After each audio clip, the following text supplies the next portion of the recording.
selamat pagi, salam sejahtera untuk kita semua. Perkenalkan, nama saya Zulhadi SIPMIP dengan nomor NIDN 0812028802. Saya adalah salah satu dosen di program studi ilmu pemerintahan Fakultas Ilmu Sosial dan Ilmu Politik Universitas Padang Mataram. Adapun mata kuliah yang saya ampu selama mengajar di program studi ilmu pemerintahan diantaranya adalah analisis kebijakan publik, kemudian mata kuliah organisasi dan manajemen pemerintahan, kemudian mata kuliah birokrasi Indonesia, kemudian manajemen konflik, perbandingan sistem politik, hubungan pemerintah pusat dan daerah. Nah, pada hari ini saya akan menjelaskan rencana pembelajaran semester atau RPS pada salah satu mata kuliah yang saya ampu, yaitu kepemimpinan dalam pemerintahan. Di mana mata kuliah ini berbobot 3 SKS dengan status mata kuliah wajib. Deskripsi singkat mata kuliah kepemimpinan dalam pemerintahan yaitu mahasiswa akan mempelajari beberapa hal yang pokok berkaitan dengan materi ini, diantaranya faktor-faktor kenapa kemudian harus mempelajari kepemimpinan dalam pemerintahan. Yang kedua, berkaitan dengan konsep tentang kepemimpinan menurut para ahli. Yang ketiga, tipe atau gaya kepemimpinan. Yang keempat, perbedaan kepemimpinan pemerintahan dan sektor swasta. Yang kelima, kepemimpinan formal dan kepemimpinan secara non formal. Capaian pembelajaran yang diharapkan dari mata kuliah ini adalah yang pertama, mahasiswa mampu meletakkan dasar-dasar pemahaman berkaitan dengan kepemimpinan dalam pemerintahan. Yang kedua, mahasiswa diharapkan mampu memahami dan menjelaskan esensi dari prinsip-prinsip teori dari kepemimpinan dalam menjalankan pemerintahan.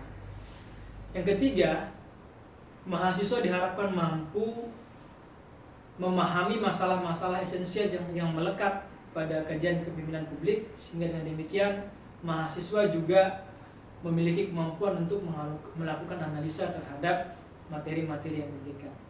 Yang keempat, mahasiswa dapat memahami dan menjelaskan perbedaan antara kepemimpinan pemerintahan dan kepemimpinan swasta. Yang kelima, mahasiswa mampu memberikan solusi terhadap persoalan-persoalan kepemimpinan dalam pemerintahan dalam berbagai macam perspektif. Yang keenam, mahasiswa mampu menganalisis gaya kepemimpinan yang digunakan oleh seseorang dalam menjalankan sebuah pemerintahan. Yang selanjutnya, mahasiswa juga mampu memahami faktor-faktor yang menyebabkan keberhasilan kepemimpinan, termasuk juga berkaitan dengan faktor-faktor yang mempengaruhi kegagalan seorang dalam menjalankan pemerintahan. Lalu, teknik pembelajaran yang saya gunakan untuk pada mata kuliah ini yaitu menggabungkan 3 model pembelajaran sekaligus, yaitu yang pertama model hibrid, model blended learning, dan model inovasi, di mana pembelajaran yang mengintegrasikan inovasi dan kemajuan teknologi melalui sistem online dengan interaksi dan partisipasi dari model pembelajaran yang secara tradisional. Adapun model pembelajaran yang saya gunakan dalam proses pembelajaran ini adalah yang pertama, melaksanakan proses perkuliahan dengan tatap muka langsung dengan mahasiswa. Hal ini dilakukan karena harus menggali karakter mahasiswa dengan dosen. Jadi dosen akan menggali karakter-karakter mahasiswa ini dalam rangka bagaimana kemudian menciptakan kondisivitas dalam proses pembelajaran. Yang kedua, dalam proses pembelajaran saya juga melakukan menggunakan metode secara online, jadi menggunakan beberapa tools secara online, diantaranya Zoom, kemudian ada email, kemudian ada via WA, yang ini aktif saya lakukan dalam proses mendukung perkuliahan yang saya lakukan. Yang ketiga, model pembelajaran yang saya lakukan dengan mengembangkan pemikiran siswa untuk melakukan kegiatan belajar secara kelompok dan secara mandiri. Hal ini dilakukan supaya mahasiswa ini betul-betul bisa memahami materi yang kemudian disampaikan. Yang keempat, model pembelajaran saya lakukan adalah mengembangkan sistem SCL atau Student Centered Learning, di mana menjadikan mahasiswa sebagai pusat pembelajarannya. Tidak hanya kemudian mahasiswa pasif, tetapi mahasiswa harus aktif dalam proses perkuliahan.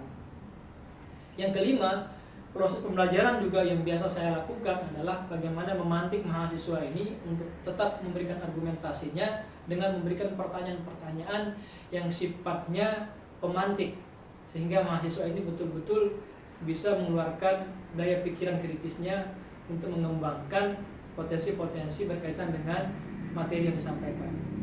Nah, dalam rangka mencapai pembelajaran, maka ada beberapa strategi yang kemudian saya lakukan. Yang pertama, menyusun kontrak perkuliahan. Jadi kontrak perkuliahan ini dilakukan dalam rangka bagaimana kemudian mendiskusikan dengan mahasiswa teknis pelaksanaan perkuliahan yang 14 kali pertemuan itu biar tuntas, termasuk juga berkaitan dengan bagaimana waktu keterlambatan, membicara berkaitan dengan seperti apa mahasiswa dan dosen berkomunikasi, dan teknis-teknis yang lainnya berkaitan dengan sistem pembelajaran. Yang berikutnya ini berkaitan dengan textbook. Nah, jadi textbook ini juga menjadi strategi yang saya lakukan, di mana menyusun modul pengajaran. Jadi modul pembelajaran ini nanti membahas beberapa substansi, diantaranya materi pembahasan, kemudian tes formatif, termasuk juga tes berkaitan dengan secara tertulis. Yang keempat, PowerPoint. Jadi PowerPoint adalah salah satu instrumen yang saya gunakan dalam proses mengajar, di mana PowerPoint ini berisi teks, kemudian berisi gambar dan audio visual. Jadi kenapa kemudian ini menjadi bagian ataupun cara untuk saya lakukan, karena bagaimana kemudian mahasiswa ini tidak hanya kemudian mendengarkan dosen menjelaskan, tetapi mahasiswa juga bisa melihat secara langsung fakta-fakta yang terjadi berkaitan dengan fenomena sosial yang berkaitan dengan kepemimpinan dalam pemerintahan. Yang berikutnya, studi kasus. Jadi berkaitan dengan materi-materi yang disampaikan, dalam rangka mendapatkan komprehensivitas berkaitan dengan materi yang disampaikan, maka studi kasus adalah menjadi bagian tugas yang harus diselesaikan oleh mahasiswa. Karena studi kasus akan memaksa mahasiswa ini untuk bisa memberikan analisanya terhadap persoalan-persoalan yang kemudian menjadi materi perkuliahan. Lalu yang berikutnya adalah interaksi. Jadi pola interaksi juga menjadi strategi yang harus saya lakukan dalam rangka bagaimana membangun komunikasi antara dosen dan mahasiswa dengan mahasiswa. Karena interaksi ini menjadi salah satu poin dalam rangka bagaimana kemudian menciptakan proses pembelajaran yang efektif. Sedangkan untuk hasil pembelajaran yang saya lakukan mengakumulasi beberapa penilaian yang kemudian menjadi satu, di antaranya penilaian yang berkaitan dengan tugas kelompok yang saya kasih bobot 10% dan tugas mandiri itu 10% dan tugas aktifan 10%. Sedangkan untuk tugas tengah semester itu 35% bobotnya, dan tugas ujian semesteran atau ujian akhir semesteran itu saya bobotnya 35%. Jadi selanjutnya saya akan memperlihatkan cuplikan mengajar yang saya lakukan secara luring atau tatap muka. Selamat menyaksikan. Baik, terima kasih. Assalamualaikum warahmatullahi wabarakatuh. Waalaikumsalam warahmatullahi wabarakatuh. Jadi terima kasih teman-teman sudah hadir hari ini. Jadi kita melanjutkan proses perkuliahan kita pada pertemuan minggu lalu, di mana ini adalah pertemuan kita yang kedua, di mana pertemuan yang pertama kita sudah membahas kaitan dengan kontrak perkuliahan kita. Jadi hari ini kita melanjutkan proses perkuliahan di pertemuan yang kedua. Jadi di materi kedua ini kita akan fokus membahas kaitan dengan kepemimpinan dalam pemerintahan. Nah, sebelum masuk kepada substansi kaitan dengan pokok mata kuliah ini, nanti kita akan berbicara kaitan dengan tipe gaya kepemimpinan, termasuk juga nanti kita akan bicara kenapa sih harus belajar kepemimpinan. Nah, itu akan kita bahas beberapa waktu ke depan ini teman-teman semua. Tapi sebelum itu, teman-teman sehat kan? Alhamdulillah. Ya. Jadi pertemuan kita minggu lalu sudah clear kita bahas kaitan dengan kontrak perkuliahan. Ada yang mau ditanyakan kaitan dengan kontrak perkuliahan minggu lalu? Lanjut Pak, Sepakati ya. Jadi keterlambatan kita 15 menit yang maksimal gitu ya. Ya. Nah, jadi materi kita pada siang hari ini teman-teman semua berkaitan dengan kepemimpinan dalam pemerintahan ini, kita pertama membahas kaitan dengan mengapa belajar kepemimpinan. Nah, saya yakin di benaknya teman-teman ini dalam pikirannya ketika mendengar kata leadership, mendengar kata kepemimpinan itu, teman-teman semua. Nah, lalu apa sih kemudian yang mendasari kenapa kita harus belajar?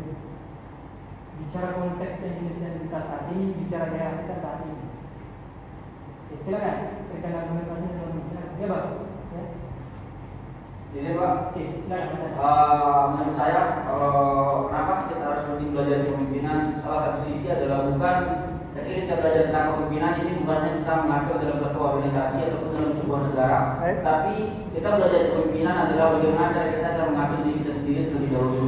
Bagaimana kita bisa mengontrol diri kita, bagaimana kita bisa mengatur diri kita untuk menjadi pribadi yang lebih baik lagi. Tentu itu semua kalau tidak didasari dengan rasa kepemimpinan terhadap diri kita, maka itu semua tidak bakal ada lah. Mungkin hanya itu. Oke, baik. Terima kasih, Mas. Jadi esensi yang disampaikan tadi bahwa kepemimpinan itu timbul dari diri sendiri gitu ya. Ada yang lain? Silakan. Teman-teman pasti sering lihat di media ya, kondisi bangsa kita, kondisi daerah kita. Baik, ini Pak. Silakan, Mas Toyo. Sebelum saya mengambil substansi dari kepemimpinan ini, saya mau tanya dulu apa itu pemimpin untuk kepemimpinan ini. Kalau secara pengetahuan kita mungkin karena baru mendengar namanya kepemimpinan, cuma garis panjangnya aja. Kalau yang sering kita tahu lah pemimpin dalam presiden atau DPR, tapi kira-kira apa itu kepemimpinan yang tadi disebut sama teman kita itu pemimpin secara pribadi, secara personal. Oke, jadi terima kasih Mas Tohir. Kalau mau bicara nanti ada di slide berikutnya ya, karena memang posisinya kita mau betul-betul memahami kenapa belajar kepemimpinan. Betul yang disampaikan Mas Tohir tadi. Jadi kalau melihat dari frase etimologi bahasa, jadi ada dua makna. Jadi kepemimpinan dan pemimpin. Nah, dua hal yang punya irisan tetapi memang berbeda makna. Ya. Jadi disampaikan pemimpin, orang yang memimpin. Bicara kepemimpinan itu sistem kepemimpinannya. Ya. Mau dia bicara kebijakannya, dia bicara programnya, dia bicara yang lain, dia itu bicara di level kepemimpinannya. Sedangkan kalau pemimpin itu dia bicara personal. Ya. Jadi secara etimologi seperti itu, Mas Tohir. Kalau berbicara kepemimpinan dan pemimpin itu. Jadi tidak bisa terlepas antara pemimpin dan kepemimpinan. Tentunya kepemimpinan itu bicara bagaimana kemudian kebijakan-kebijakan yang diambil. Satu contoh misalkan per hari ini teman-teman akan bisa melihat, kan tidak akan mungkin mengatakan pemimpin, pasti mengatakan kepemimpinannya. Maka proses yang terjadi bagaimana kemudian dia mengambil keputusan pada saat ada masalah, bagaimana kemudian kebijakan pada saat masyarakat ada bergejolak, itulah yang disebut dengan kepemimpinan. Jadi kepemimpinan itu jauh lebih luas, sedangkan personal itu disebut dengan pemimpin. Nah, nanti kita akan bisa melihat di ruang yang berbeda, teman-teman. Akan bisa membandingkan posisi negara kita saat ini bicara konteks kepemimpinan kita itu dalam posisi yang mana. Ya, nanti saya akan kasih kuis, kasih gambar, teman-teman akan jawab satu kalimat saja. Lihat foto ini, gayanya apa? Lihat foto ini gayanya apa? Dan tidak ada fotonya Mas Boyan gitu ya. Belum ada. Insyaallah. Ya, betul. Saya sering goyonan begini sama kawan-kawan. Sering goyonan begini. Jadi saya sampaikan, besok ini akan jadi ini. Dan betul, ya. Ketua DPRD Kabupaten Lombok Utara yang masih muda sekarang kuliah di sini, kuliah 45. Jadi kita ngobrol begini, bercandaan dengan konsep yang begini. Ternyata kita ditelepon, Pak, ternyata betul Pak. Kemarin Bapak mengatakan bahwa konsep-konsep tentang analisis kebijakan publik itu tahapan-tahapannya begini. Akhirnya sangat berguna, ada feedbacknya berkaitan dengan perkuliahan-perkuliahan kita yang kita pelajari selama ada di kampus itu. Jadi jangan ketawa-ketawa ngeliat Mas Tohir begitu. Kalian nggak tahu besok ini kan jadi siapa dia orang itu. Dan saya berkeyakinan begitu, ya. Saya tahu Mas Tohir itu seperti apa, meskipun terkadang kontroversial. Ya memang begitu. Orang penting itu pasti begitu. Pro dan kontra itu hal yang biasa, begitu. Ya. Sampai di situ Mas Tohir? Clear? Clear. Oke. Ada lagi yang lain? Silakan. Teman-teman yang lain saya. Ini cara kepemimpinan apa? Apalagi sekarang 30% kota itu perempuan katanya di DPR gitu kan. Tapi apakah kuota itu dipakai oleh perempuan? Nah, itu yang perlu digali. Kenapa kemudian kuota 30% itu sampai hari ini belum bisa dimaksimalkan? Nah, syukur-syukur kemarin kita sudah ada representasi lah dari teman-teman perempuan. Gubernur kita adalah gubernur, wakilnya adalah perempuan. Nah, tidak untuk kemungkinan nanti mbaknya yang lain juga begitu. menjadi wakil gubernur Dinda yang berikutnya. Jadi poin yang dikatakan itu bahwa negara kita krisis kepemimpinan. Ya. Gaya kepemimpinan, terutama berkaitan dengan itu. Nah nanti kita banyak bahas itu ya. Jadi apa yang disampaikan sama Mas Rashid tadi, ya memang betul.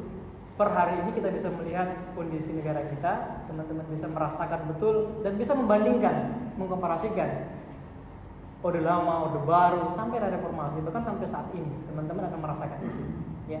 Dan saya tanya satu persatu pasti punya perspektif yang berbeda. Ketika mengatakan misalnya kepemimpinan Orde Lama, ada yang mengatakan bagus, ada yang mengatakan sedang, ada yang mengatakan tidak bagus. Itu perspektif gitu. Tapi saya sepakat yang disampaikan tadi sama Mas Rashid bahwa bangsa kita untuk saat ini secara gaya kepemimpinan itu mengalami krisis kepemimpinan. Ya.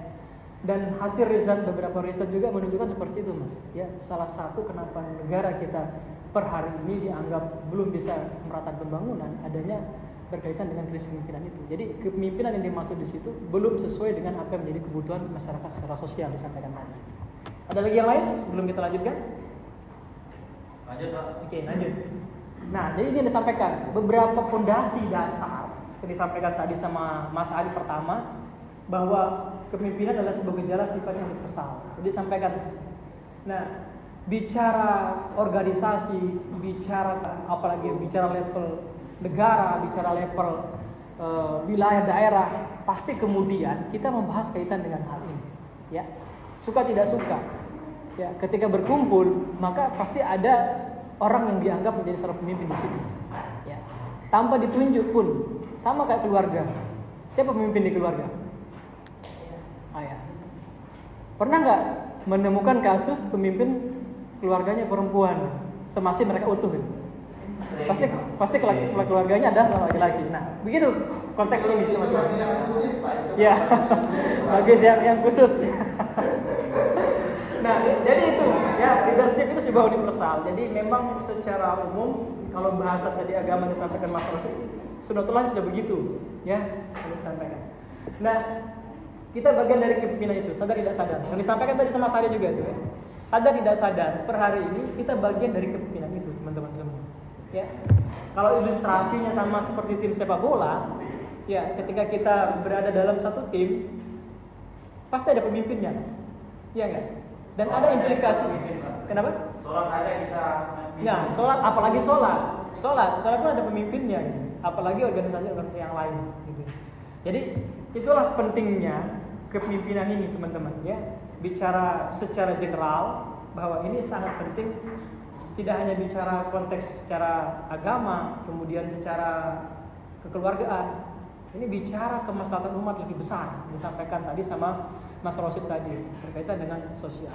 Nah sekarang dalam konteks ini kita mau berbicara kaitan dengan seperti apa sih kemudian peran dari kepemimpinan ini untuk kemudian bagaimana menciptakan keseimbangan dalam bernegara.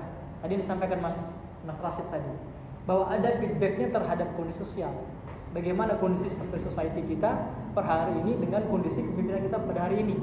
Teman-teman bisa lihat dan bisa analisa itu, teman-teman. Nah, pada slide-slide berikutnya kita akan masuk di dimensi itu. Ya, dimensi public policy, kebijakan-kebijakan diambil oleh seorang pemimpin. Apakah betul-betul bisa memberikan kesejahteraan kepada masyarakat seperti apa yang disampaikan oleh banyak stakeholders kita bahwa negara ini dibentuk untuk kesejahteraan, terciptanya negara yang sejahtera, itu yang disebut dengan welfare state. Ya, jadi itu terus yang disampaikan para ilmuwan yang fokus di bidang politik, bidang demokrasi itu menyatakan seperti itu. Bahwa pemimpin itu ada di dalam sebuah negara untuk menciptakan apa? Menciptakan kesejahteraan negara sebenarnya. Nah, teman-teman bisa analisa sudah per hari ini kondisi kita seperti apa. Nah, nanti satu persatu kita akan coba ulas dari Orde Lama sampai pada era reformasi seperti saat ini. Nah, ini yang disampaikan tadi sama Mas Rashid. Jadi, kenapa ini menjadi bagian yang penting, teman-teman, bangsa kita telah mengalami krisis kepemimpinan? Karena disampaikan tadi, apakah betul seorang pemimpin dengan gaya kepemimpinannya memberikan dampak terhadap kesejahteraan masyarakat pada hari ini? Apakah dengan diberikannya bantuan macam-macam itu memberikan kesejahteraan? Apakah dengan kebijakan-kebijakan per hari ini itu bisa memberikan kesejahteraan kepada masyarakat kita? Nah, sebagai seorang mahasiswa harus bisa kemudian munculkan daya kritisnya terhadap semua fenomena. Apalagi kita ini adalah pemerintahan, ya, jadi harus peka terhadap kondisi, ya, karena itu berimplikasi terhadap kita. Disampaikan sama saya tadi, suka tidak suka, ya, kebijakan di atasnya berimplikasi terhadap kita, apalagi orang tua kita. Naiknya harga BBM pasti ada implikasinya terhadap kondisi perekonomian masyarakat kita. Begitu juga seterusnya, ya. Perang di Timur Tengah sana ada implikasi nggak buat negara kita? Ada, sangat banyak, sangat banyak. Ya. Bicara cadangan minyak, bicara hubungan bilateral, banyak sekali. Semua itu ada implikasinya terhadap kondisi bangsa kita. Nah, kalau kemudian seorang pemimpin tidak bisa mengambil keputusan yang baik terhadap proses ini, atau kepemimpinan sesuai dengan kondisinya, nah ini akan malah berbahaya. Bayangkan kalau kondisi bangsa kita per hari ini menyatakan sikap mendukung salah satu, nah akan negara kita akan seperti apa? Ya, nah, ini bicara kaitan dengan politik pemerintahan luar negeri. Jadi per hari ini bicara konteks pemerintahan itu nggak bisa hanya bicara regional, nasional nggak bisa, tapi bicara internasional juga. Karena itu berpengaruh, berdampak terhadap kondisi yang ada di internal kita. Bagaimana ekspor impor kita itu sangat berpengaruh, teman-teman semua. Maka bangsa ini kalau dalam kondisi tetap seperti krisis kepemimpinan, saya nggak yakin kita itu akan bisa bertahan dengan gempuran-gempuran modernisasi, teman-teman semua. Nah, ini poin berikutnya, kecenderungan masyarakat Indonesia yang paternalistik. Nah, jadi kalau mendengar kata paternalistik itu kira-kira terbesit di pikiran kita itu apa? Paternalistik. Sering teman-teman dengar ini. Di semester awal pun sudah disampaikan kaitan dengan hal ini. Ya, ada ketergantungan. Ya, kalau misalkan per hari ini teman-teman tergantung sama siapa, kan begitu kan? Masyarakat kita tergantung sama siapa. Nah, ini masih sering terjadi di kita. Ya, kita masih ketergantungan terhadap sistem-sistem yang lama atau sistem-sistem yang tradisional, teman-teman semua. Padahal kalau mau kita melihat perjalanan sejarah bangsa kita, mulai dari zaman kita yang memang belum ada yang disebut dengan otonomi, sampai kepada sekarang otonomi, bahkan sampai pada era reformasi, perjalanannya panjang. Kalau dulu apa kata si A pasti diikutin. Kalau sekarang belum tentu, karena banyak faktor. Mulai bicara ekonomi, kalau dulu ikut-ikut saja, tapi kalau sekarang, satu contoh misalkan pada saat pemilu ataupun pilkada, meskipun dia orang dekat, tapi kalau tidak ada pengikat, nah pengikatnya itu bisa dalam bentuk money politik macam-macam itu, ya sulit itu per hari ini. Tapi kalau zaman-zaman dulu ya bisa-bisa saja. Gitu. Tapi perkembangan kita memahami kaitan dengan konsep paternalistik ini sudah mulai bergeser, teman-teman semua. Sadar tidak sadar bahwa kecenderungan kita itu mulai bergeser. Makanya konsep otonomi ini berada per hari ini sangat membantu. Kalau saya mengatakan ada plus minusnya lah. Kalau kita berbicara konteks berbicara otonomi daerah, apakah teman-teman sepakat bahwa otonomi daerah itu lebih besar positifnya daripada negatifnya? Itu tergantung teman-teman menilai sendiri berkaitan dengan hal itu. Nah, ini yang disampaikan tadi sama Mas Tohir tadi.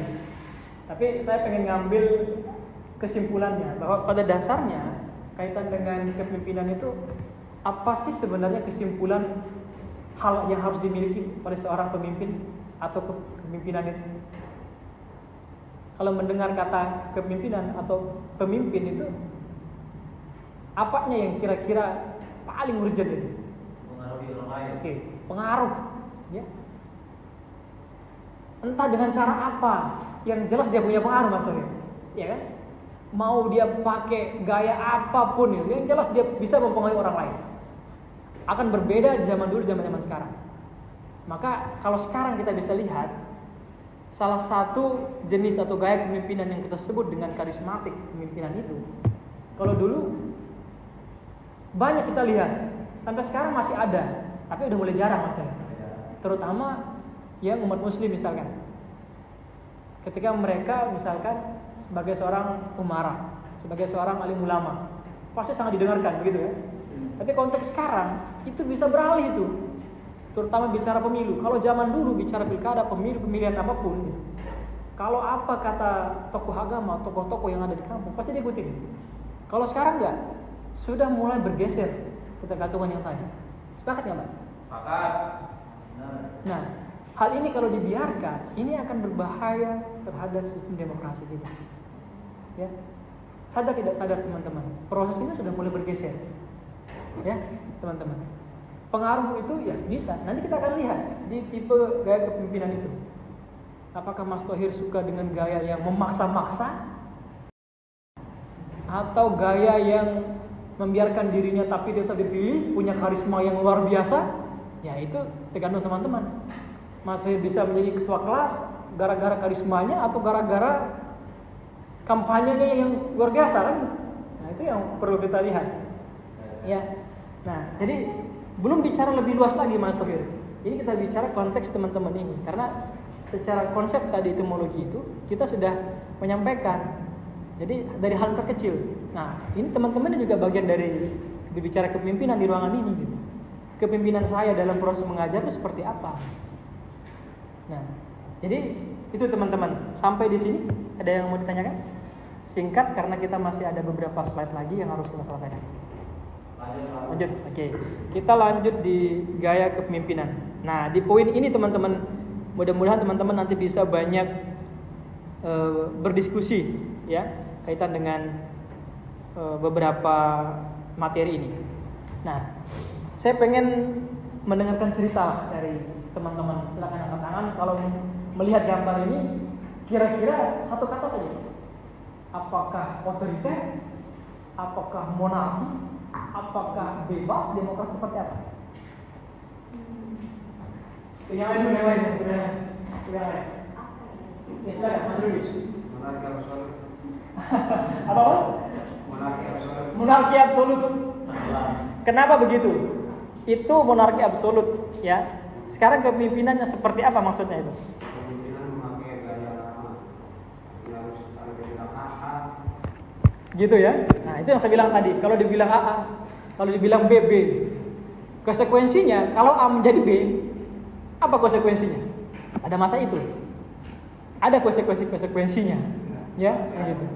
Beda kalau konteks sekarang. Kalau sekarang Thohir bilang A, yang lain juga bisa bilang B.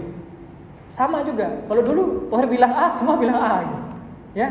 Jadi itu yang dimaksud sama Mas Rudin tadi. Kalau yang ini Jelas. nah, jelas silakan. Jelas saya tahu. Tidak otoriter karena dia itu secara tidak menerangkan dan tidak diberikan kesempatan untuk berbicara. Oke, dia diberikan kesempatan untuk berbicara, kan? Iya, jadi harus mengikuti apa yang dia mau secara diam-diam. Iya. Tapi asumsinya betul. Teman-teman bantah yang lain tidak apa-apa. Karena setiap rezim itu plus minusnya pasti ada. Ya. Nah. Oke, alhamdulillah jadi kita sudah sampai kepada pertemuan terakhir nih, teman-teman semua. Jadi untuk pertemuan minggu depan, saya minta teman-teman untuk membuat paper lah ya, paper dengan beberapa kriteria. Yang pertama memilih salah satu gaya kepemimpinan dari pimpinan Soekarno sampai kepada Presiden Prabowo, ya, seperti apa yang saya tampilkan pada slide sebelumnya. Jadi teman-teman nanti akan menganalisa kaitan dengan gaya kepemimpinannya berdasarkan 7 tipe gaya kepemimpinan tadi. Dan minggu depan teman-teman akan presentasikan satu persatu. Ya, kemudian teman-teman yang lain nanti akan memberikan masukan terhadap apa yang menjadi argumentasi berkaitan dengan tugas ini. Terkait dengan tugasnya ada yang mau bertanya? Enggak ada, Pak. Jelas. Nah, kalau gitu kita ketemu minggu depan teman-teman semua ya. Mudah-mudahan perkuliahan kita pada siang hari ini mendapatkan manfaat buat kita semua. Jadi saya tunggu argumentasi kritisnya di pertemuan minggu depan. Sekian, terima kasih. Assalamualaikum warahmatullahi wabarakatuh. Waalaikumsalam.